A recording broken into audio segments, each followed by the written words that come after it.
The World Cup is drawing to a close. Brazil have crashed and burned in front of millions of previously adoring fans, and the Netherlands collected their bronze medals. We, of course, want to find out from our analyst, Mark Haskins, what happened. Good morning, Mark. Morning, Kendall. What actually happened last night? Yeah, no, it didn't seem like the Brazilians were able to recover from the drubbing they took on Tuesday night, and unfortunately, last night was more of the same. Look, Thiago Silva came back, the talismanic captain fantastic, but his return did not have the effect that anyone expected. Yeah, we were hoping that he would make a difference, and unfortunately, I think the team is just battered at this point, and I don't think they were able to rise from the defeat that they suffered. And you could see in their body language, in the way they played, that they were never really up for the game. I think mentally, more than anything, they were far from ready. The future of Brazilian football looks fairly bleak right now. It really does. At this point, I mean, like you're saying, these are record defeats. It's the first time since 1940 that they suffered 2 home defeats in a row. So Brazilian football has really come in for some stake of late. But I think these last 2 results might be a blessing in disguise for Brazil. Because even coming into the World Cup, we said that they weren't convincing. And throughout the tournament, they haven't really been convincing. And so these results, it would have been an injustice to them if they had won the World Cup. Because then, you know, they would have thought everything is fine with their football. And in reality, it's far from, everything's far from okay in Brazilian football. Brazil are a perennial powerhouse. We expect, you know, the world of them because of their history. And so this will make them reflect, and, you know, they'll really have to go back to the drawing board and say, where did we go wrong? And they'll have to start from scratch again. Even if they weren't planning to be honest about how bad the situation is, last night's defeat was very aptly summed up by one of the fans leaving the stadium and pulled at his shirt, pulled at the badge and showed a thumbs down as he walked off camera. That says a lot, doesn't it? Definitely. I mean, like we say, Brazil are the most successful team in national team in World Cup history, having won 5 titles. They're second to none. And so their public expect no less than them, you know, going all the way, because they become accustomed to that. And so Brazil never really looked like winning anything in this World Cup. They never had the team, I would say, to really compete. And even if you look at the way they played, they're so disjointed. This is not the Brazil of old. This is not the Brazil we know that are able to knock the ball around. The European teams are now playing better football than Brazil, and that is unacceptable to any Brazilian. So Brazil really need to go back and see where they lost their identity, and they need to try and get it back. Because at the moment, they are playing far from any Brazilian team that we've come to know over past years. It seems as if each one of those players had gone back home and had, commiserating with fans and family and so on and so forth, had gone back home and made promises that they're going to sort it out and fix it. But that's just it, though, isn't it? They were going to fix it on their own and not as a team.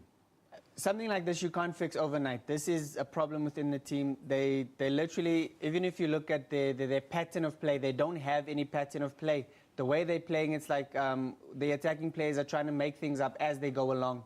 And, you know, through their defense has carried them to this point, but it would have been, like we say, an injustice if they'd carried on, you know, scraping through. So Brazil, they need to go back to the drawing board, like I say.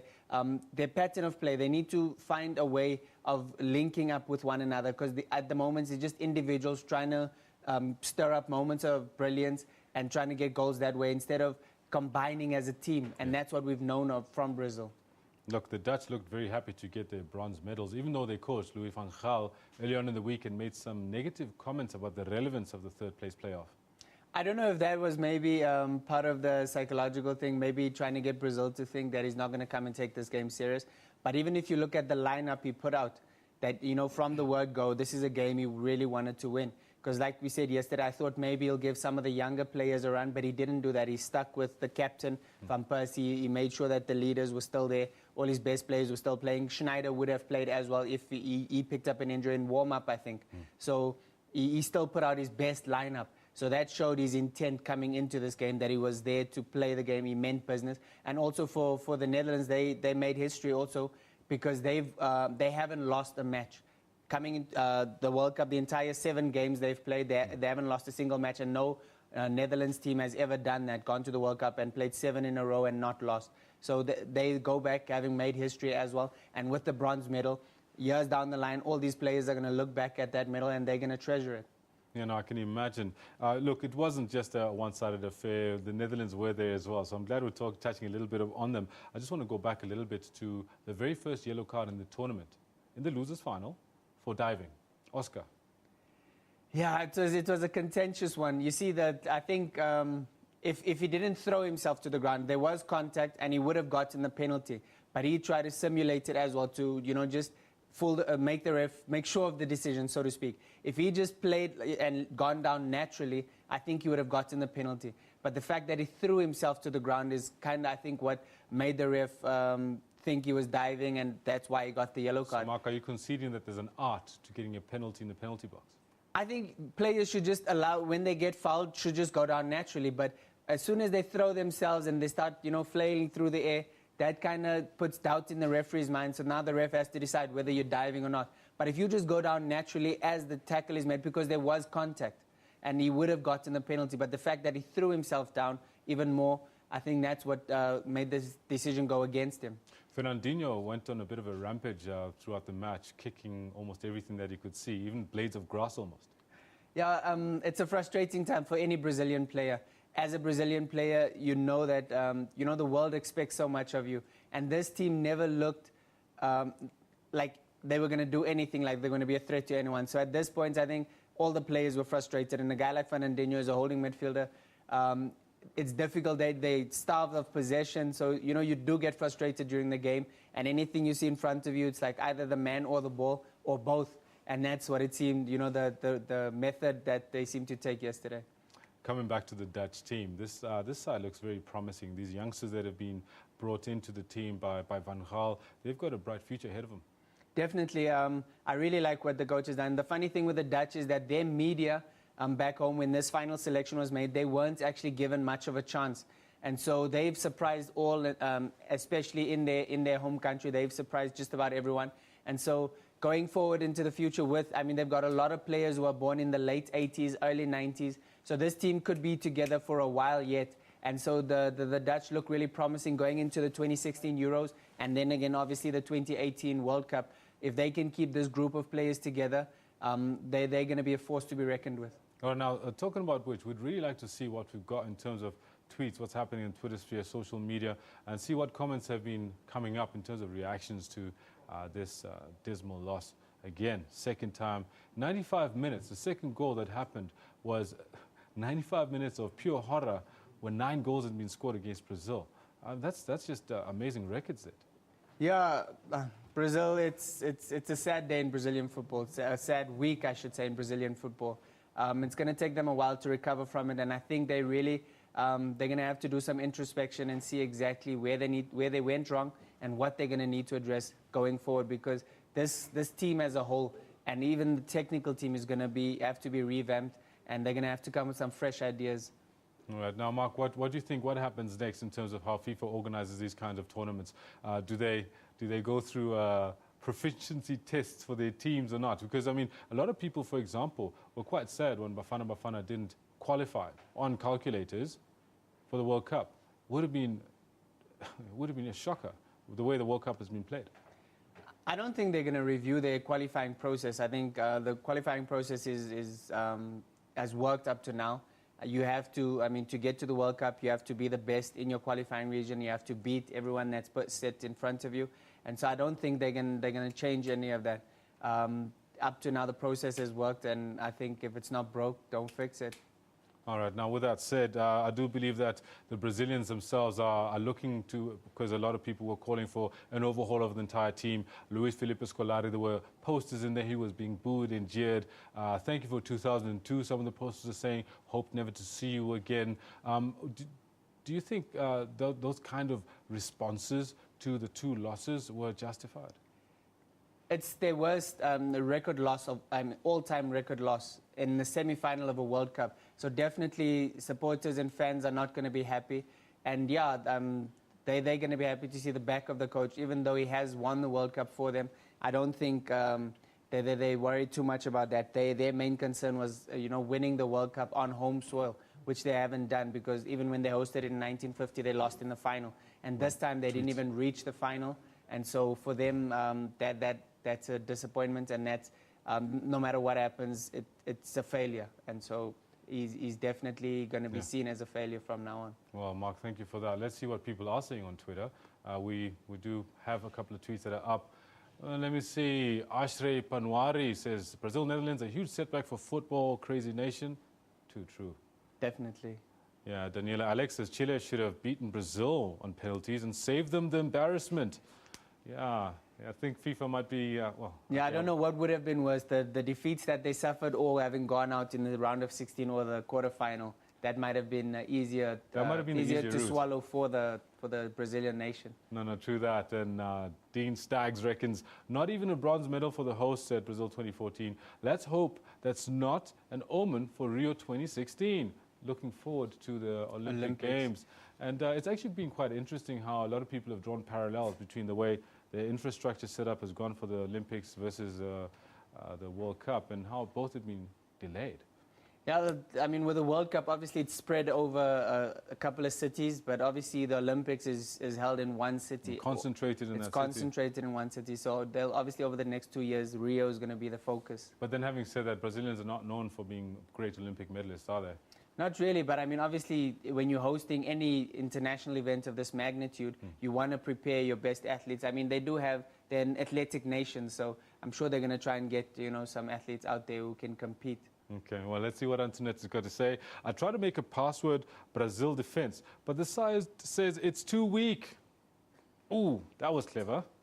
That was a very clever one, because it was really weak, non-existent almost. I mean, Thiago Silva, David Luiz, between the two of them, causing the first 2 goals in the first 17 minutes. For me, David Luiz especially did not recover from Tuesday night's game. You could see even the entire team, they were reactive. They weren't proactive, even in the way they defended.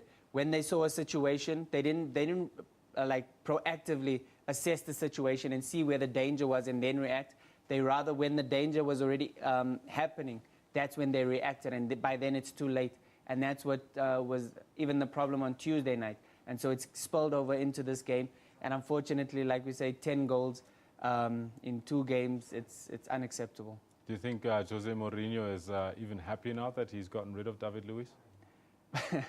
I don't know. Probably. I mean, after this tournament, psychologically, it's going to take him a while. And so obviously PSG, having signed him now, are going to have to work on his mentality more than anything going into the new season. Now, with that said, some of the fans that we caught on camera coming out of the stadium and at the fan fest were supporting, I'm talking about the Brazilian fans now, they were supporting not Argentina, but Alemania, Germany. They were all like going, Germany, Germany, Germany. Now that our team's out, we're going Germany. That's sour grapes, isn't it?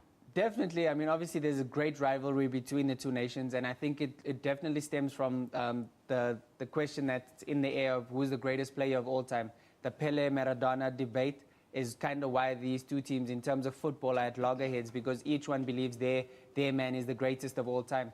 And so that's why they're such intense rivals. And that's why Brazil would not want Argentina, to have bragging rights over them, having won the World Cup in Brazil.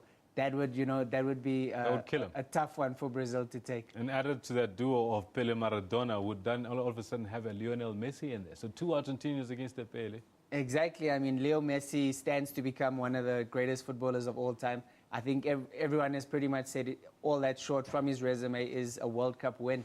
And now he's one step away.